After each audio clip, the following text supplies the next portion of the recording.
Pulivendula election వరకు ప్రజాస్వామ్యాన్ని అపహాస్యం చేయడం ఎలా ఉంటుందో చేసి చూపించిన వ్యక్తి ఎవరైనా ఉన్నారంటే అది చంద్రబాబు నాయుడు గారే అని తెలియజేస్తూ ఉన్నాను.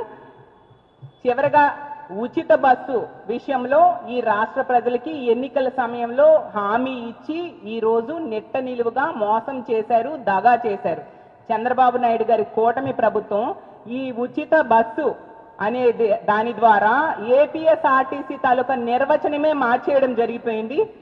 అతను ఏ అంటే ఆడపడుచులను, పి అంటే పైసా ఖర్చు లేకుండా, ఎస్ అంటే సంతోషంగా, ఆర్ అంటే రాష్ట్రం అంతా, టి అంటే తిరిగే సౌకర్యం కల్పిస్తానని చెప్పి, సి అంటే చీట్ చేసిన చంద్రబాబు అనే అర్థం వచ్చేట్టుగా వీళ్ళు ఉచిత బస్సుకి అమలు ఈరోజు చేస్తూ ఉండే పరిస్థితి మనం చూస్తూ ఉన్నాము.